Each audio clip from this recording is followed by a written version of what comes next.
Entre conversaciones grabadas que se filtran y pruebas que estaban escondidas que vuelven a aparecer, parece revivir el oscuro capítulo de la plata de Odebrecht en las campañas presidenciales en Colombia.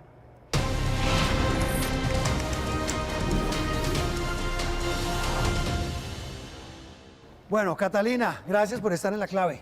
A usted, Juan Roberto, muchas gracias por la invitación. Bueno, ¿cuál es la clave para entender que casi 9 años después de que se sabe que la multinacional Odebrecht, la brasileña, dio plata a políticos en Colombia y a las campañas presidenciales, hasta ahora hoy no se sepa qué ha pasado? ¿Cuál es la clave para entender por qué ocurre eso? 9 años después nos estamos sorprendiendo.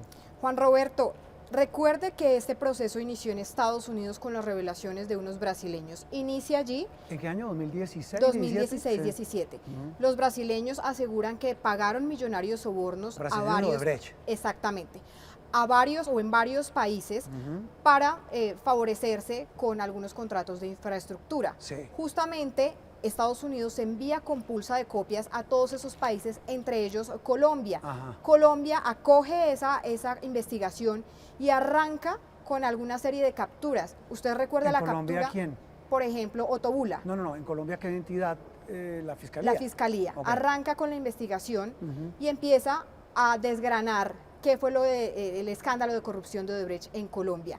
Arranca con los primeros rostros, entre ellos el ex senador Ottobula y algunos empresarios salpicados con esos millonarios sobornos. Hubo un viceministro. Incluso Gabriel García Morales, Sí. el ex viceministro de Transporte. ¿Qué pasa allí? Colombia no se queda con lo que le da Estados Unidos, sino arranca a investigar más y saca aproximadamente 20 líneas de investigación del caso de Odebrecht, en donde una de las principales es el tema de la financiación a las campañas electorales, específicamente presidenciales, en donde resultan salpicadas 2 campañas electorales. La primera, Santos presidente 2014, y la segunda, la de Oscar Iván Zuluaga. 2014 también. Así es. ¿Qué pasó en la de Santos? La justicia que logró establecer.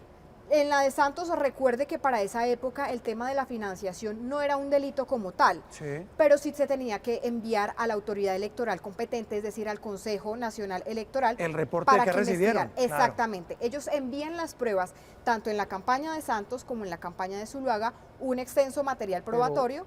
Pero la interrumpo. En el caso de la de Santos, ahí fue condenado, capturado y condenado, su gerente. Exacto, Roberto Prieto. ¿Por qué? Porque él confiesa, incluso usted recuerda en una entrevista radial, en Blue Radio, que él confiesa aceptar esos dineros o esos sobornos, entre otras cosas. Esos sobornos por parte de la multinacional Odebrecht. Eso en el caso de Santos, ¿hasta dónde llegó? ¿Hasta Prieto? Hasta Prieto, que era el gerente de la campaña. ¿Cayó Ottobula? ¿Me corrige? Cayó Ottobula. Okay. Cayó ¿Y Gabriel García? Gabriel García Morales. Y una ministra, la ministra Cecilia Álvarez, que hasta hace poco le están imputando cargos. Exactamente. ¿Por qué por un contrato cuando ella era ministra y qué tiene que ver con Odebrecht? Porque ella estaba impedida, Juan Roberto. Ella, antes de ser ministra de Transporte, fungía como miembro de una junta directiva de varias sociedades de navegación o de puertos allí en Cartagena, y ella no podía hacer licitaciones posteriormente como ministra de Transporte. ¿Y la firma?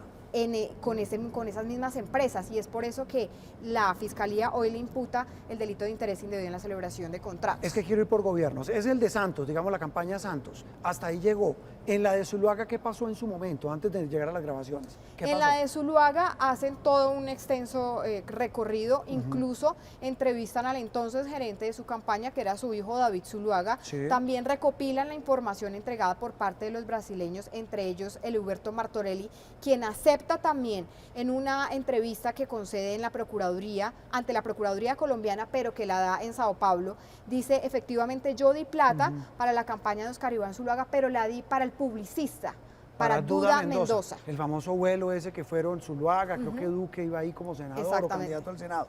Ok, ¿hasta dónde llegó? Así como le pregunto en la de Santos, en la de Zuluaga, ¿qué pasó en su momento? ¿Hasta dónde llegó la justicia? En temas judiciales no se hizo mucho en el tema de Zuluaga. La Fiscalía logra recopilar pues todo el extenso material, sin embargo ellos no tienen como los dientes para procesar o judicializar a alguien en temas de campaña de Zuluaga. En la de Zuluaga. Exacto. Y lo que hacen es compulsar copias al Consejo Nacional Electoral. ¿Y qué pasó en el Consejo Nacional Electoral? Se archivó. ¿Por qué? porque el Consejo Nacional Electoral dice que no tiene sustento jurídico para fundamentar ese ingreso de esa plata. No había pruebas, si le entiendo, había pruebas en ese momento. Ahora sí nos venimos ahora, sale la grabación, lo que publica Revista Semana hace unos días, y son las espantosas grabaciones de este señor que sí incluso está untado hasta el cuello, me da pena decirlo así, Daniel García Arizabaleta, el que decían muchos que era uno de los niños bonitos del Centro Democrático, el uribismo. Cae en desgracia porque se descubre que termina además trabajando con Odebrecht. Usted me va diciendo y yo me corrige. Sí. Y él graba esas conversaciones con su entonces amigo y socio en el trabajo en la campaña, que era Óscar Iván Zuluaga, candidato. Así es. ¿Qué pasa en las grabaciones? Deme 2 frases que definan la gravedad de esas grabaciones. Supremamente graves. Las grabaciones son muy comprometedoras. Cuando Zuluaga dice, yo sabía todo, tal vez. Esa es como la más, ¿no? Exactamente. ¿Por qué? Recuerde que Óscar Iván Zuluaga desde el inicio dijo, incluso hay unos audios en el Congreso de la República asegurando que él jura por sus hijos que no tenía conocimiento de la entrada de esos dineros a su campaña. Él, en muchas oportunidades, incluso ante el Consejo Nacional Electoral, guardó silencio y dijo que no sabía nada de ese tema. En debates en el Congreso, en entrevistas, en todo lado dijo, ahí nunca entró plata mala vida y si la supo no, yo no sabía. Es decir, nunca dijo nada, totalmente distinto a lo que se escucha en esas conversaciones. Exactamente, así es. Bueno. Entonces, ¿qué pasa? Empecemos por Daniel García Arizabaleta. Daniel García Arizabaleta era un personaje que la Fiscalía ya tenía en la mira en 2017, le inician una investigación que a hoy prescribió. Pero ¿qué pasó con él después? ¿Qué es lo que cuenta él en su relato de por qué decide hacer esas grabaciones? Es que le iba a preguntar, ¿por qué si le prescribe, por qué si entre comillas se veía que estaba como saliendo bien librado, por qué termina otra vez metido y dice, además voy a contar, no sé si la palabra me da pena la frase, y voy a echar al tarro al candidato? Todo inicia porque para la época en que estalla el escándalo de Odebrecht y en que se pone más caliente el tema de la financiación de las campañas electorales. ¿Eso es qué año? 2017 más que todo. El abogado del señor Óscar Iván Zuluaga, que para ese entonces era el doctor Jaime Granados, sale a dar una rueda de prensa pública en donde salpica o le echa la culpa de todo el tema de la financiación de esa campaña a Daniel García Arizabaleta. Daniel García Arizabaleta dice, yo no me voy a hundir solo, prácticamente. Yo tengo que tener un seguro de vida por si eventualmente me van a procesar o me van a judicializar. En uno de los encuentros que tiene con Óscar Iván Zuluaga decide grabarlo.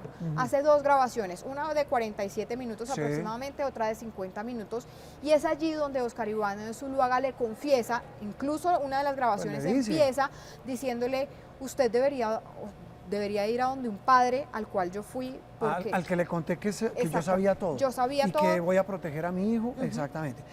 Catalina, usted dijo una frase al comienzo y me da una pena bajarle la caña, y es lo siguiente, usted dice, cuando se empezó a conocer el escándalo en Estados Unidos, la justicia estadounidense le envió a Colombia pruebas, al menos testimonios, que mostraban que había ya indicios de plata de Odebrecht en la política colombiana y en los gobiernos, o en quienes tenían que ver con la toma de decisiones. Y usted dijo, usted afirmó, Colombia pues no se quedó quieta. A mí me da pena, pero la impresión que queda es que sí, porque en Perú ha habido presidentes clavados por el tema de Odebrecht, en Ecuador, en mismo Brasil, pues en Estados Unidos ni se diga, en todo el mundo, y en el único país donde, también excúseme la expresión usted que nos ven, solo han caído personas de medio pelo, es en Colombia, pero hasta ahora está cayendo, porque seguramente, y usted me va a decir si es así, el señor Zuluaga le va a ir muy mal, lo mismo que a su hijo, porque es que ya la justicia, la fiscalía le imputó cargos. Es decir, no había caído lo que en el argot del crimen dicen un pez gordo. Es decir, aquí no se sabía y aún no se sabe lo que pasó con Odebrecht. Aún no se sabe la magnitud de lo que fue el escándalo y los sobornos que alcanzó a pagar esta multinacional en nuestro país. ¿Y quiénes lo recibieron? ¿Quiénes fueron las cabezas que recibieron esa plata? Claro. ¿Quiénes se beneficiaron y con qué propósito? Eso todavía no se sabe. ¿Usted cree que hay mucho por contar todavía? Todavía, muchísimo. ¿Muchísimo? Más de la mitad del escándalo aún está sin revelar. Solo una cosa final, ¿por qué estos brasileños, si usted me corregirá, a los que la justicia colombiana, los señores de Odebrecht, que estaban en Colombia y que ahora están en Brasil, a la justicia colombiana no le contaron nada y a la justicia americana le contaron todo? Mire, los brasileños tenían un pacto por decirlo así, entre ellos, resultaron a mitad del camino haciendo un pacto de silencio diciendo que no iban a decir nada en Colombia. La pregunta y el interrogante es ¿por qué? ¿Qué pasa con los brasileños a hoy? ¿Hay acuerdos todavía que se mantienen en Colombia? ¿Hay todavía negocios o transacciones? Se supone que no. Que pareciera todavía están protegidas por el silencio de ellos. Y la otra gran pregunta que surge, así como esta de los brasileños, la que le dice ahora que era por bajarle la caña, pero más que bajarle la caña es las preguntas que quedan. ¿Por qué la justicia colombiana hasta ahora actúa? Y se lo pregunto es, ¿no habrá como un accionar selectivo de la justicia colombiana? Recuerde usted lo que pasó con Néstor Humberto Martínez y el señor Pisano, el que murió con su hijo, que si no es porque el señor deja una grabación, no se sabe que el señor Martínez sabía de las trapisondas de Odebrecht cuando el señor Martínez era abogado del señor Sarmiento Angulo. Es decir, aquí la justicia no es más bien como selectiva, que ahora, oh sorpresa, que salgan grabaciones y que salgan pruebas. ¿Usted qué opina? ¿Usted que está metida en el tema? Prácticamente en cada administración de la Fiscalía pueden manejarse ciertos intereses. En la administración del señor Néstor Humberto se procesaron a unas personas, pero no a otras.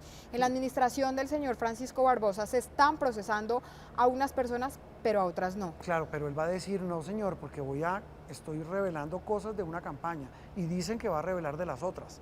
Esperemos a ver si aquí no hay una cosa selectiva, ¿no? Exactamente, esperemos que en este momento o en estos casos la justicia sea efectiva y sea equitativa, porque no puede ser que, como usted lo dijo, juzguen a los de medio pelo, pero las cabezas queden absolutamente libres y queden sin ningún tipo de juzgamiento. O al menos que se defina qué responsabilidad tuvieron, si es que la tuvieron. Catalina, gracias. Gracias a usted, Juan Roberto.